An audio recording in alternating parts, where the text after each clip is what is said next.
हाँ, तो प्यारे बच्चों कैसे हो आप सभी? आई होप आप सभी अच्छे होंगे। तो बच्चों महक क्लासेस में एक बार फिर से आप सभी बच्चों का स्वागत है। तो बच्चों आज मैं आपके लिए लेकर आया हूँ हाफ ईयरली जो मतलब आपके अर्धवार्षिक के जो पेपर होने वाले हैं, ठीक है ना? तो उसका इंग्लिश विषय जो है उसका मैं मतलब आपके लिए पेपर लेके आया हूँ, ठीक है ना? जो कितने नंबर का होगा? लगभग 50 नंबर का होगा, ठीक है? और आपको टाइम मिलेगा 2.5 घंटा, ठीक है ना?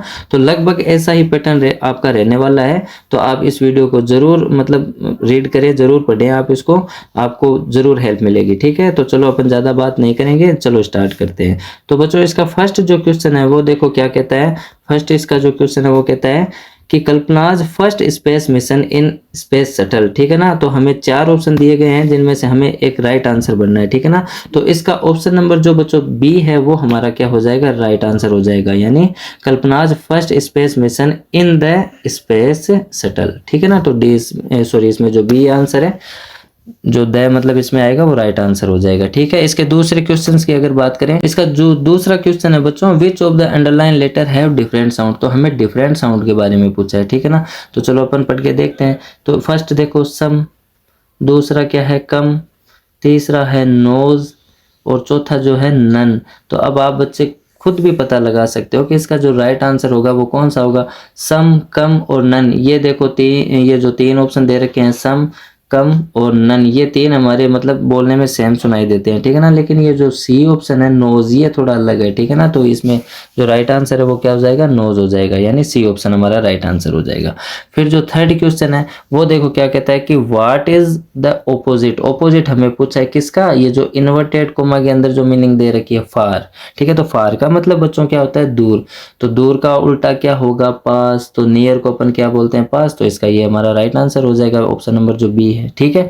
फिर चौथा क्वेश्चन देखो, you like to be my master wolf, तो इसमें बच्चों ये जो डी ऑप्शन है, would you like to be my master wolf, तो वो कहता है कि भेड़िए से कहता है कि क्या आप मेरे मास्टर बनोगे? तो इसमें जो हमारा डी ऑप्शन है वो हमारा राइट आंसर हो जाएगा, ठीक है ना? तो बच्चों ये जो चौथा क्वेश्चन और ये जो आप मतलब फर्स्ट क्वेश्चन जो था, जो फर्स्ट क्वेश्चन था, ये मतलब आपके पाठ्य पुस्तक का है, ठीक है ना? यानी आपकी किताब के ही क्वेश्चन पूछे हैं, ठीक है ना? तो फर्स्ट में बी होगा और जो चौथा क्वेश्चन है उसमें मतलब क्या आ जाएगा? डी आ जाएगा, ठीक है? तो ये आप जरूर ध्यान रखना।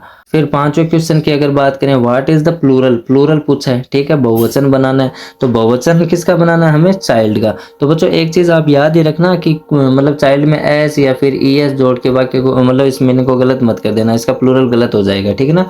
तो चाइल्ड की तो आप याद ही कर लो, चाइल्ड का मतलब क्या होता है? बच्चा। तो इसका प्लूरल बनाना है तो प्लूरल क्या होगा? बच्चे, तो चिल्ड्रन। इसमें ये जो ऑप्शन नंबर बी है वो हमारा क्या हो जाएगा? राइट आंसर हो जाएगा, ठीक है? फिर जो छठा क्वेश्चन है, what is path called in Hindi, मतलब पाथ को हिंदी में क्या कहते हैं? तो पाथ का मतलब होता है मार्ग, यानी रास्ता, ठीक है? तो ये हमारा ऑप्शन नंबर जो ए है वो हमारा राइट आंसर हो जाएगा, ठीक है? फिर सातवें क्वेश्चन की अगर बात करें, ही इज डॉक्टर, तो ही इज ए डॉक्टर, तो इसमें आर्टिकल बनना था, ठीक है ना? तो ऑप्शन नंबर जो हमारा डी है वो हमारा राइट आंसर हो जाएगा, ठीक है? अब इसमें ए एन क्यों नहीं आया? क्योंकि डॉक्टर को जब आप रीड करोगे तो इसका जो फर्स्ट वर्ड है ये क्या है? कंसोनेंट है, और इंग्लिश में जब आप देखोगे तो डी जो है वो कॉन्सोनेंट है, और कॉन्सोनेंट की जब ध्वनि आती है यानी व्यंजन की जब ध्वनि आती है तब अपन क्या भरते हैं? ए भरते हैं, ठीक है? और अगर वोवल की ध्वनि आती है तो अपन मतलब बी ऑप्शन करते हैं। तो हमारा राइट जो आंसर होगा वो क्या हो जाएगा? डी होगा, ठीक है? फिर आठवें क्वेश्चन की अगर बात करें, the rhyming word of house, यानी जो हाउस वर्ड है इसकी हमें राइमिंग बतानी है। राइमिंग का मतलब क्या हो गया कि हाउस को अपन क्या पढ़ते हैं? हाउस, ठीक है? तो इस ऐसा का ऐसा मतलब रीड करे जाने वाला शब्द इसमें से कौन सा है? तो चलो अपन देखते हैं। तो फर्स्ट जो है डांस, ये तो नहीं है, ठीक है? फिर माउस, हाँ इसको देखने पर लगता है। फिर सी ऑप्शन भी देख लेते हैं, सॉस, ये भी नहीं लगता। फिर चंद्र, ये भी नहीं लगता। तो माउस, इसको जब आप ध्यान से रीड करते हो तो माउस और हाउस ये इसकी राइमिंग बैठती है, ठीक है ना? तो ऑप्शन नंबर जो हमारा बी है वो हमारा क्या हो जाएगा? राइट आंसर हो जाएगा, ठीक है? फिर 9वें क्वेश्चन को देखो, fill in the blank with appropriate word from, यहाँ पे हैकर लिख दिया तो यहाँ पे ब्रैकेट होता है, ठीक है ना? मतलब जो राइट आंसर है वो हमें बनना है, ठीक है? जो मतलब ब्रैकेट के अंदर हमें दे रखे हैं, ठीक है? तो चलो फर्स्ट में देखते हैं, आई सा एलिफेंट टुडे, तो ए या फिर ए एन का यूज करना, जो क्या है? आर्टिकल। और अभी मैंने एक वाक्य मतलब आपको बताया भी था। तो ए का यूज कब करते हैं, जब ध्वनि किसकी आई, कॉन्सोनेंट यानी व्यंजन की आई। और एन का यूज अपन कब करते हैं, जो स्वर यानी वोवल की ध्वनि आई। तो आई सा एलिफेंट, तो इसका फर्स्ट लेटर देखो ई, ये मतलब वोवल है। और जब इसको हिंदी में लिखे तो बच्चों ध्यान आपको हिंदी वाले का रखना है, ठीक है ना। तो एलिफेंट, तो इसका अब देखो पहला वर्ड क्या आ रहा है, एलिफेंट में ए आ रहा है जो मतलब वोवल है, तो इसका मतलब हमारा राइट आंसर क्या हो जाएगा, ए एन, ठीक है। फिर बी में देखो ऑपोजिट, ऑपोजिट पूछा है किसका, ऑफ स्मॉल, यानी स्मॉल का हमें क्या बताना, ऑपोजिट यानी विलोम शब्द बताना है। तो स्मॉल का मतलब क्या होता है, छोटा, तो बिग यानी बड़ा, तो बिग ये हमारा राइट आंसर हो जाएगा, ठीक है। फिर अगले सी पॉइंट को देखो आप, सी जो ऑप्शन है वो क्या कहता है, मतलब इज योर नेम, तो WH वर्ड हमें दे रखे हैं, ठीक है ना। तो जब अपन किसी से मतलब पूछते हैं कि भाई तुम्हारा नाम क्या है, तो उसकी इंग्लिश में ट्रांसलेशन क्या होगी, व्हाट इज योर नेम, तुम्हारा नाम क्या है। तो इसमें जो वोट दे रखा है वो हमारा क्या हो जाएगा, राइट आंसर हो जाएगा। फिर डी ऑप्शन को देखो, we have recently a new car, तो बच्चों ये हमें correct form of the verb यानी क्रिया का सही रूप बनना है, ठीक है। तो हैज हैव जब भी आए और रिसेंटली भी आ रहा है, ठीक है ना, तो हमें वर्ब की थर्ड फॉर्म बननी होती है, ठीक है ना। तो इसमें बोट आ जाएगा, यानी we have recently bought a new car, हमने अभी अभी एक नई कार खरीदी है, ठीक है। फिर 10वां क्वेश्चन देखो, answer the flowing question in one word, मतलब ये क्वेश्चन पूछे और हमें ये जो ब्रैकेट में दे रखे हैं इनमें से एक आंसर होगा, तो एक शब्द में हमें आंसर देना है।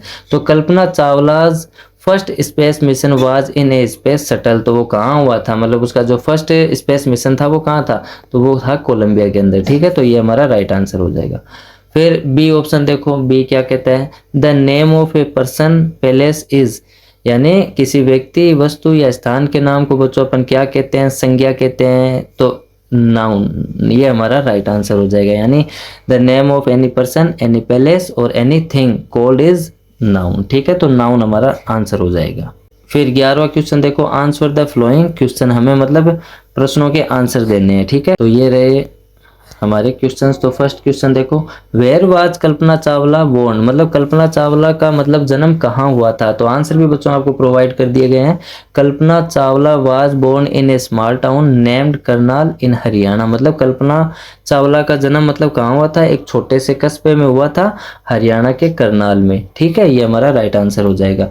फिर भी जो मतलब दूसरा जो क्वेश्चन है, वाई वाज राशिद अपसेट, मतलब राशिद अपसेट क्यों था, तो Rashid was upset because he did not gain any big prize, मतलब उसको कोई भी प्राइज नहीं मिला था बड़ा, वाइल प्लेइंग द गेम, जब वो गेम खेल रहा था या उसने जो गेम खेला उसमें उसको एक भी प्राइज मतलब नहीं मिला, ठीक है। तो ये आंसर हो जाएगा। फिर जो सी क्वेश्चन है, तीसरा question, how are the deserts, मतलब रेगिस्तान कैसे हैं, तो deserts are the driest palace on earth, मतलब जो डिजर्ट हैं वो पृथ्वी पर कैसे हैं, ड्राइएस्ट पैलेस, ठीक है ना, यानी सूखे, ठीक है। ये हमारा राइट आंसर हो जाएगा, यानी मतलब पृथ्वी पर ये एक डिजर्ट कैसे हैं, सूखे स्थान है, ठीक है। फिर 12वां क्वेश्चन देखो, read the passage carefully and answer the flowing question, यानी हमें पैसेज को पढ़ना है, ठीक है। तो ये रहा पैसेज, पैसेज को देखकर हमें राइट आंसर मतलब देने इसमें से देखकर। तो फर्स्ट क्वेश्चन देखो क्या कहता है कि who was stronger than the wolf, मतलब जो वुल्फ था, जो भेड़िया था, उससे भी स्ट्रोंग कौन था, ठीक है ना। तो ये देखो ये यहाँ से इसका राइट आंसर हो जाए, the bear was stronger than the wolf, यहाँ तक, ठीक है ना। तो ये इतना भी लिख सकते हो और पूरा लिखो तो बहुत अच्छी बात है, ठीक है। The bear was stronger than the wolf, मतलब जो भालू था वो मतलब वुल्फ से ज्यादा ताकतवर था, ठीक है। ये हमारा राइट आंसर हो जाएगा। फिर बी देखो, who was the new master of dogs, कि कुत्तों का नया मालिक कौन था या कौन बना, ठीक है। तो कुत्तों का नया मालिक कौन बना, द बियर, ये इतना ही आंसर लिख दोगे तो भी सही हो जाएगा, ठीक है ना। The bear to be his master, मतलब जो भालू था वो उनका नया मास्टर बना था, ठीक है। फिर जो 13वां क्वेश्चन है, right a paragraph about my best friend, यानी बेस्ट फ्रेंड पर आपको मतलब पैराग्राफ लिखना है, कितने शब्द में, उस कितने शब्दों में, 60 वर्ड्स, ठीक है। और उसके अथवा में आपको दी है ए थ्रस्टी क्रो वाली कहानी, एक प्यासा कौवा, ठीक है। तो बच्चों आप याद कर लेना, ठीक है। फिर इसका जो लास्ट क्वेश्चन है 14, वो क्या कहता है, इमेजिन यू आर प्रीति, कल्पना करो कि आप प्रीति हो, you are suffering from fever, आप बुखार से पीड़ित हो या फिर आप मतलब आपको बुखार है, ठीक है ना। तो write an application to your principal requesting him to grant you leave for 2 days, तो आप बीमार हो, बीमारी के लिए आपको 2 दिन की क्या चाहिए, छुट्टी चाहिए, तो उसके लिए आपको मतलब एप्लीकेशन लिखनी है। ठीक है, तो आई होप बच्चों मैंने पेपर आपको पूरा समझा दिया है। तो लगभग ऐसा ही पेपर आपका रहने वाला है अर्धवार्षिक के अंदर। तो बच्चों आप अच्छे से तैयारी करें, आपके अच्छे ज़रूर नंबर आएंगे। अब अपन मिलेंगे नेक्स्ट पार्ट में, तब तक के लिए बाय।